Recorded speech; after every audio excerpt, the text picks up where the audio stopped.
effectivement, ça rend malade nos démocraties.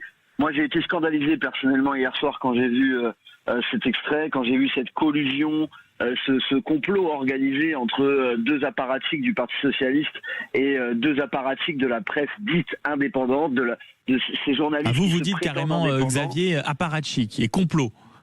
Ouais, c'est exactement le terme, parce qu'en fait, n'ayons pas peur des mots. La langue française est suffisamment riche pour qu'on puisse l'employer à bon escient. Et en l'occurrence, là, on a affaire à un complot, puisqu'on a un journaliste de grand renom, deux journalistes, Thomas Legrand et Patrick Cohen, qui s'organisent avec des cadres du Parti socialiste pour dézinguer Rachida Dati. Et moi, je vous dis ça, je suis un électeur plutôt de gauche, vous voyez. Donc, et je suis quand même scandalisé par ça, parce que vous voyez, oui, plutôt de gauche, et vous êtes réellement encore dégoûté par ça, alors que pourtant Thomas Legrand, grand journaliste, plutôt de votre camp politique, dit pourtant, écoutez, c'était une conversation privée, et Patrick Cohen dit pareil.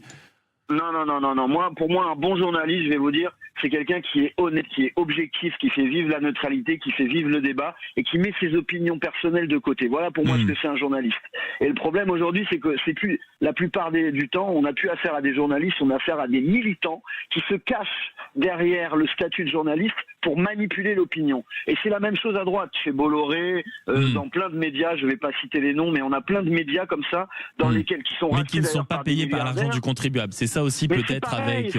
Non, Maxime, c'est exactement la même chose. Qu'on ait des médias qui soient détenus par des milliardaires et qui utilisent des journalistes pour répandre leurs opinions. Oui, mais Xavier, ce n'est pas l'argent du contribuable, c'est peut-être ça qui. Alors je dis pas que c'est mieux, je dis juste que c'est un peu moins choquant, peut-être. Vous n'êtes pas d'accord avec ça? Non, mais c'est tout aussi choquant. Je vais vous dire pourquoi.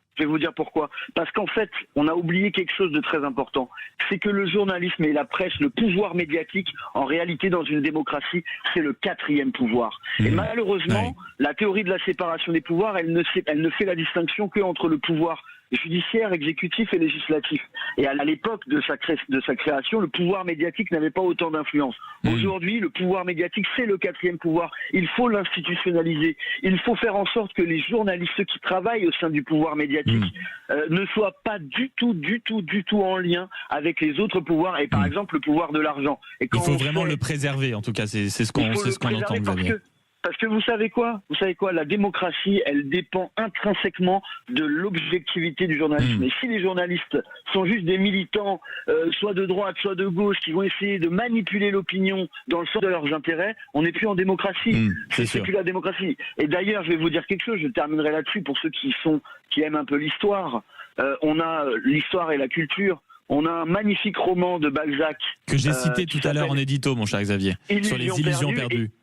Et on a aussi le programme du Conseil national de la résistance qui évoquait déjà l'idée majeure de séparer la presse des puissances d'argent, des puissances étatiques et de toute forme de puissance étrangère. Merci beaucoup, Xavier.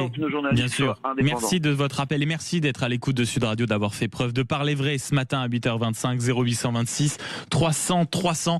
Et